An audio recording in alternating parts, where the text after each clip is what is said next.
어린 시절에 우리가 했던 그 땅 따먹기 놀이들 전에도 한번 이야기했습니다마는 운동장에서 혹은 동네 마당에서 돌멩이를 튕겨가면서 땅을 더 넓히면서 남의 땅까지 빼앗아 먹는 그 재미는 참 재밌었습니다.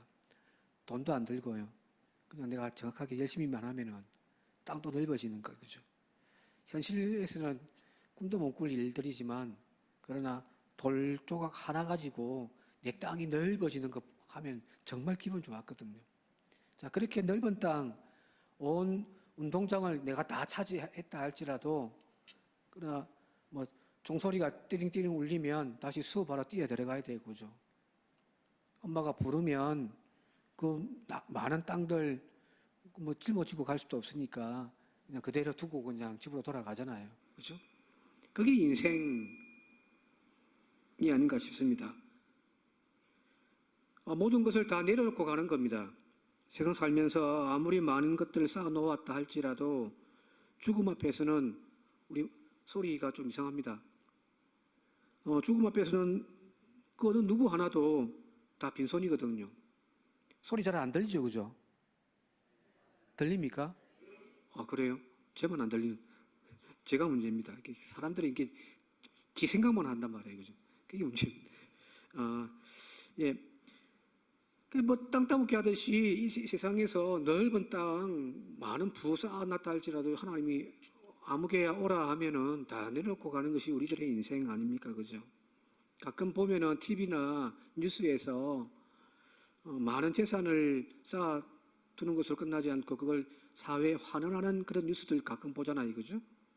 어떤 할머니가 50년 동안 시장에서 생선 장사해가지고 모아놓았던 수십억의 돈을 대학에다가 그걸 다 기부했다고 하는 그런 이야기들.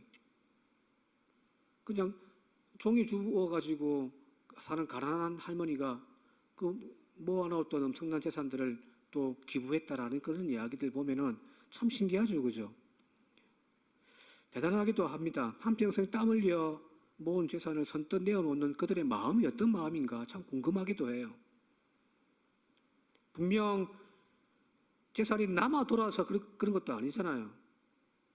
전 세계에서 제일 큰 부자가 몇백조가 있다고 하는데, 그거는 평생 다 써도 못 쓰는 돈이라고 하는데, 그렇게 사람들처럼 돈이 많아가지고 한 부분 떼가지고 하는 것도 아니고, 정말 생선 팔아가지고 1,000원짜리, 2,000원짜리 모아가지고 그 몇십억을 그냥 다 내놓았다는 이야기거든요. 명예심으로 그렇게 한 것도 아닐 거예요, 그죠? 이걸 내놓으면은 사람들이 나를 알아주겠지. 그런 마음 아닐 거란 말이에요. 참 궁금했습니다. 근데, 몇 년 전에 이렇게 이런 분들의 의식들을 조사한 그런 기사를 한번 본 적이 있는데, 공통적으로, 그 조사에 따르면 그 공통적으로 이런 분들이 물질에 대한 생각이 우리와 다르다는 이야기예요. 즉, 돈이란, 물질이란 사유화하는 개념이 아니라 공유화하는 마음을 가지고 있더라는 겁니다. 내 것이라고 하는 생각보다는 이것이 많은 사람들과 함께 나눌 수 있는 그런 마음이 이 사람들에게는 있기 때문에 그렇게 큰 재산이라도 선뜻 내어놓더라는 거거든요. 자기 것 아니라는 거예요, 쉽게 이야기하면요. 오늘 우리가 함께 읽었던 이 마태복음 25장 14절부터 저 30절까지 길어서 우리는 3절만 잘라서 읽었습니다만은 이 이야기는 바로 비유의 말씀입니다. 어떤 비유의 말씀이냐면 바로 천국에 대한 비유의 말씀이거든요. 14절부터 30절까지 이 달란트 비유에 대한 이야기를 들여다보면은 천국이란 단어, 하나님 나라란 단어는 나오지 않습니다. 그런데 25장 1절에 그 첫 번째에 천국은 이렇게 되어 있단 말이에요. 이 앞부분에 나와 있는 비유의 이야기가 우리가 잘 알고 있는 슬기로운 5처녀와 어리석은 5처녀의 비유의 이야기. 이 비유의 이야기는 바로 천국에 대한 비유거든요. 천국은 이런 거야 라고 하면서 마지막 결산 심판에 대한 이야기가 25장 전체의 내용인데, 근데 여기 이제 우리가 읽었던 이 달란트의 비유에는 천국에 대한 이야기는 나오지 않지만은 14절 딱 시작하는데 거기 보면 또 어떤 사람이 됐단 말이에요. 지금 또라는 단어는 바로 천국 비유는 이런 거야라고 또 이야기를 하고 있는 거거든요. 천국에 대한 이야기예요. 자, 여기 보니까 14절에 또 같이 한번 읽어볼게요. 14절 시작.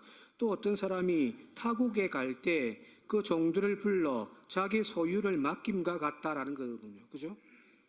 이 비유의 이야기는 천국의 비유인데, 천국이란 마치 어떤 주인이 자기의 소유를 자기의 종들에게 맡기는 것과 같다라는 이야기입니다. 천국은 주인이 타국으로 떠나면서 그 종들에게 자기의 소유를 맡긴 것, 그거예요. 다르게 설명하자면 지금 우리가 이 땅에서 누리고 살고 있는 그 모든 소유들이 사실은 내 것이 아니라 주인이 따로 있다는 거거든요.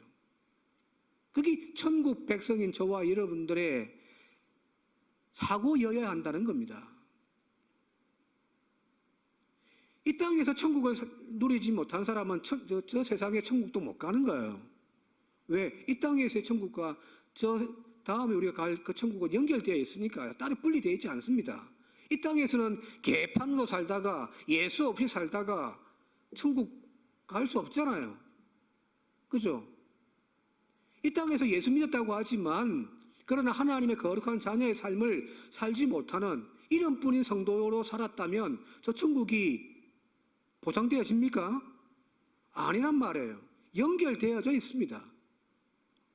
자, 그렇다면은 이 땅에서 우리가 천국 백성으로 우리가 살아가는 그 삶의 또 한 가지의 기준은 무엇이냐면은 내 삶의 주인이 따로 있다라는 겁니다.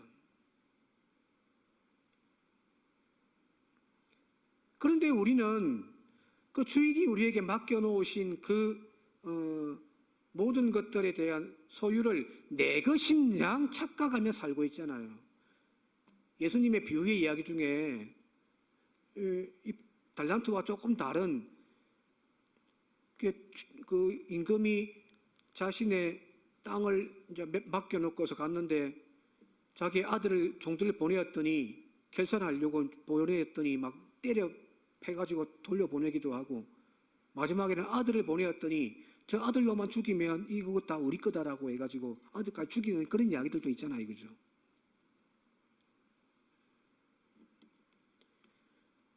하나님 것인데 하나님이 우리가 이 땅에 살아가는 동안 하나님 일하라고 우리에게 맡겨놓으신 것인데 오늘날 우리는 어리석게도 그것이 마치 다 내 것인 양 그렇게 우리는 착각하며 살아가고 있다는 겁니다.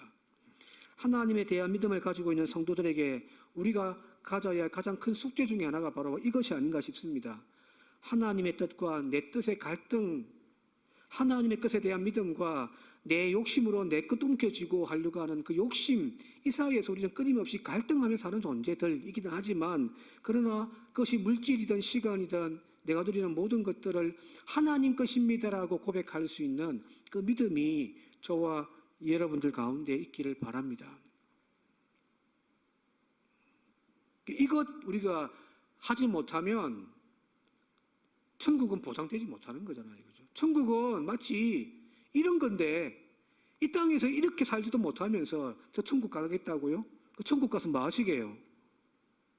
그 가서 하나님께 달라 내 것만 따지시겠습니까?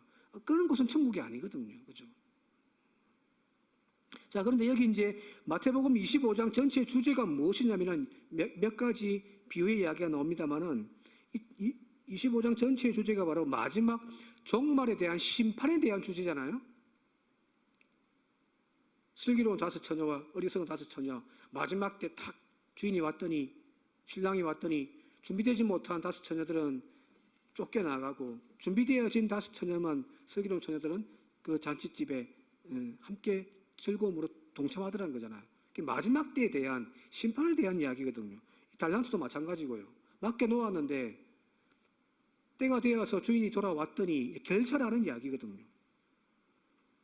자, 여기 앞서 얘기했던 주종관계에 하나님이 주인이시고 나는 그 맡겨진 것들을 잘 관리하는 관리자인 청직일 뿐이단 말이에요. 자, 그렇다면 어느 땐가 우리의 인생에 마지막 하나님의 그 결산의 때가 우리들 가운데 있을 건데 오늘 우리는 그 결산의 때에 우리의 삶을 어떻게 하나님 앞에 내어놓을 것들이 있을는지 거기에 대한 고민을 해야 된다는 이야기입니다.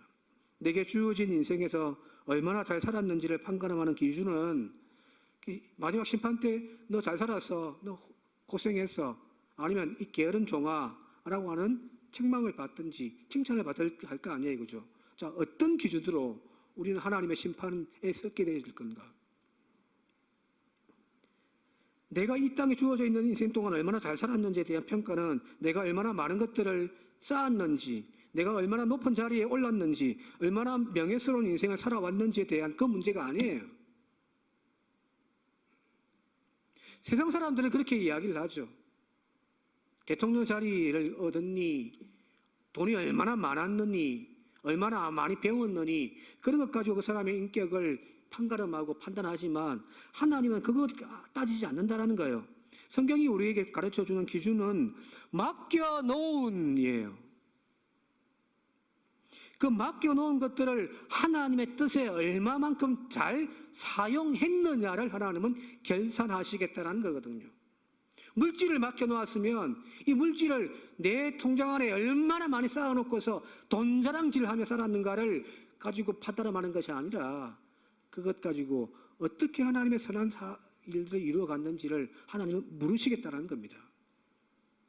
남들보다 더 높은 권력의 자리에 나를 앉혀놓으셨다면 그 권력의 자리에서 살인사욕하면서 자기 배만 채우는 일이 아니라 그 권력의 자리에서 얼마나 더 많은 힘들고 어려운 사람들을 돌보며 우리 사회를 바꾸려고 노력했는가, 하나님은 그걸 물으신다는 거거든요.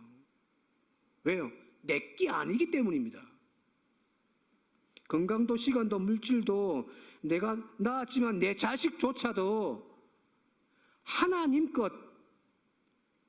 것이라고 하는 고백을 하는 저와 여러분들 되시길 바랍니다. 이 지혜가, 이 고백이 없으면 많은 축복 받으면 뭐해요? 큰 교회 목회하면 뭐하냔 말이에요. 오히려 그것이 독이 되어져 가지고 교회를 병들게 만들고 목사 자신의 이름만 높이는 하나님의 영광을 가리는 그런 일들이 비일비재하잖아요. 하나님의 뜻에 맞게 사용함으로 주인의 마음에 기쁨이 되어지는 저와 여러분들이 되시길 바랍니다. 자, 모든 것이 하나님이 주인이시고 우리에게 맡겨놓으신 것이라고 하는 것을 가정할 때에 여기 이제 한 가지 문제가 발생한단 말이에요. 자, 여기 보니까 오늘 달란트 비유에도 한 종에게는 5달란트를 맡기고 한 종에게는 2달란트를 맡기고 또 한 종에게는 1달란트를 맡긴단 말이에요. 그죠? 그죠? 여기서부터 불평이 생기는 거죠. 나는 1달란트 받았는데 내 옆에 있는 저 친구는 5달란트를 줬단 말이에요.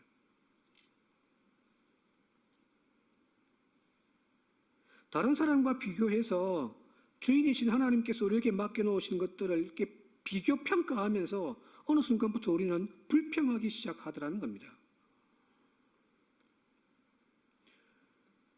왜 누구는 부모 잘 만나가지고 부자로 살고 왜 나는 이런 가난한 부모 만나가지고 이 모양 일꼴이냐? 이거는 나의 노력도 아니잖아요. 태어나면서부터 어떤 놈은 금수저 집안에 태어나가지고 그 인생이 쫙 비단길이 보장되어져 있는 인생이 있는 것 반면에 저처럼 흙수저 태어나가지고 지금도 부모님 뭐 보살펴야 되는, 그죠?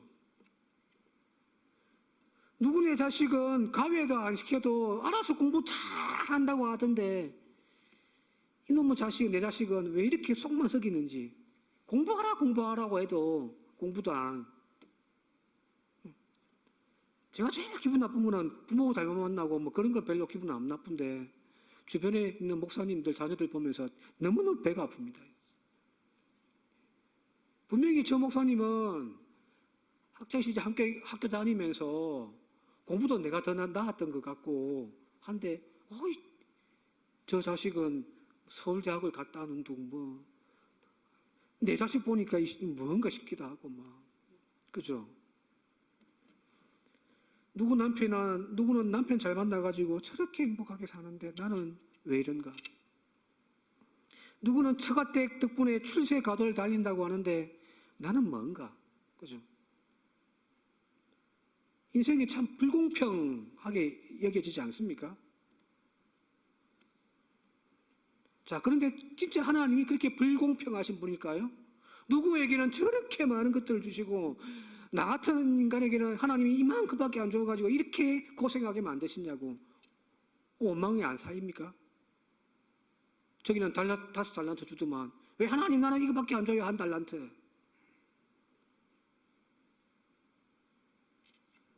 하나님이 과연 불공평하신 분일까요? 여기 말씀을 보게 되어지면은 재능에 따라라고 말씀이 나와 있거든요. 이 재능이라는 단어가 정확하게는 능력이에요. 능력에 따라서 거기에 맞추어서 5달란트 주고 2달란트 주고 1달란트 준 거예요. 제보고 대통령 하라고 하면은 할까요? 못해요. 요즘에 저는 이재명 대통령이 밉습니다. 옛날에는 참 그리 좋았는데 왜 그러냐면은 TV에 나와가지고 그렇게 일하는 거 보면은 미친 것 같아요. 아침부터 밤늦게까지 저렇게 부지런하게 제보고 청와대 와서 일을 해달라고 하면 저는 또 무조건 도망갈 겁니다. 그런 재능이 있는, 그런 능력이 있는 사람에게는 그런 자리를 가는 거지. 나같이 그냥 평범하고 그냥 노는 거 좋아하는 사람은 거기 갖다 앉혀놓으면 분명히 윤석열 처리될 거예요. 그죠? 깜도 안 되는데 욕심만 커가지고 그 자리에 앉아 있으니 어찌 됩니까? 나라 꼴이 엉망이 되는 거잖아요. 욕심만 큰 거거든요. 능력에 맞추어서 하나님은 그 사람에게 5달란트를 주기도 하고 2달란트를 주기도 하고 1달란트를 주기도 하는 거예요. 나에게 주어져 있는 것이 이만큼이라고 한다면은 하나님은 내 능력을 아시는 거거든요. 자, 그런데 그것보다 더 중요한 것이 있습니다. 19절 이하에 보게 되어지니까 이 주인이 돌아와가지고 맡겨놓은 돈을 이제 회계를 하는데, 결산을 하는데, 5달란트 남긴 사람, 2달란트 남긴 사람에게 각각 뭐라고 표현하냐면은, 여기 보시면은 21절과 24절에 똑같은 말을 한단 말이에요. 늘 이야기합니다만, 착하고 충성된 종아, 5개 남겼다고 더 착하고 더 충성된 종아 하지 않았습니다. 2달란트 남겼다고 조금 모질한 착한 놈아, 조금 모질한 충성된 종아 이렇게 이야기하지도 않았습니다. 똑같은 이야기를 하신단 말이에요. 평가는 똑같습니다. 5개를 남겼든지 2개를 남겼든지 상관이 없습니다. 그 자신에게 주어져 있는 능력만큼이죠. 그죠? 5달란트의 능력을 가지고 있는 사람에게 5달란트를 맡겼더니 5개를 남긴 거예요. 2달란트의 능력이 있는 사람에게 2달란트를 맡겼더니 2달란트를 남긴 거거든요. 따지고 보면 n분의 1로 하면은 1이에요. 1. 5달란트도 1을 남겼고 2달란트 남긴 사람도 1을 남긴 거거든요. 비율로 따지면 능력대로 남긴 거예요. 그런데 1달란트 받았던 사람은 땅에 묻어두어서 그냥 이유는 없이 1달란트 그대로를 갖다 주더라는 거거든요. 그게 대하여 악하고 게으른 종이라고 이야기를 하거든요. 여기 앞부분에 착하고 뒤에 악하고 이 부분은 평가의 기준을 조금 빼고 주님이 지금 평가하시는 것은 무엇이냐면은 충성된 종이었느냐 게으른 종이었느냐는 거예요. 여기서 말하는 충성이라는 말이 피스토스의 그 신실한, 믿음직한, 그 반대가 게으른 종이란 말이에요. 그 결과는 얼마를 남겼느냐의 문제가 아닙니다. 신실했느냐, 게을렀느냐의 문제일 겁니다. 그것을 가지고 장사를 하든 투자를 해서 이자를 남기든 노력하고 무엇인가 애쓰는 그런 모습이 있어야 되는데 1달란트 받은 자는 게으름의 문제였거든요. 게으름의 문제. 그냥 시간을 허비해버린 거란 말이에요. 그죠?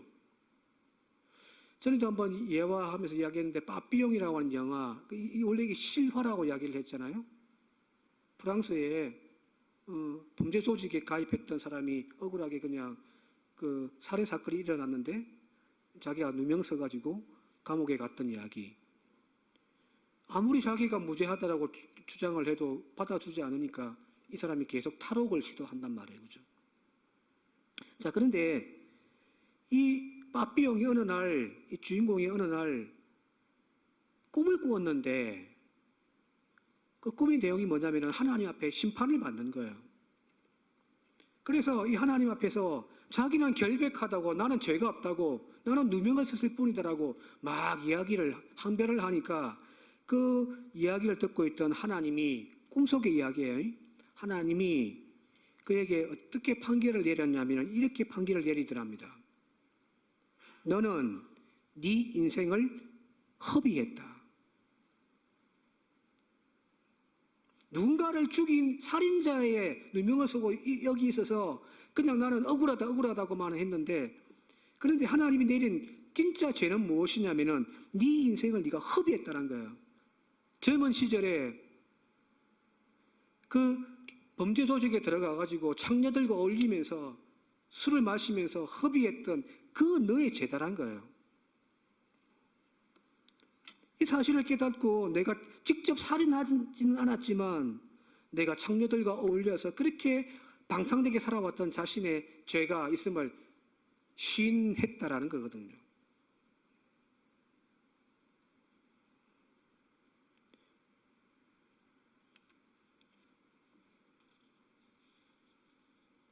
하나님이 나에게 얼마나 맡겨놓으셨는가, 그것 가지고 우리의 인생을 따지지 맙시다. 결국에는 하나님이 우리에게 물으시는 것은 무엇이냐면은 너 얼마 받았느냐, 너 얼마 남겼느냐. 그걸 통해서 우리에게 물으시는 것은 무엇이냐면 바로 너 그걸 가지고 얼마나 최선을 다하여 살아왔느냐는 거거든요. 시간이든 물질이든 재능이든 하나님이 우리에게 맡겨놓으신 그것들을 땅에 묻어놓고서 살고 있지 않습니까? 주신 것도 제대로 쓰지도 않으면서 적다고 불평만 하는 인생을 하고 있지 않습니까? 그게 더 큰 죄입니다. 한 달란트라도 받았으면 그걸 가지고 한 달란트라도 남겼으면 똑같은 칭찬을 받을 건데, 그냥 적다고 불평하면서 땅에 묻어두고 허비해버리는 하나님은 거기 더 괘씸하다는 거거든요.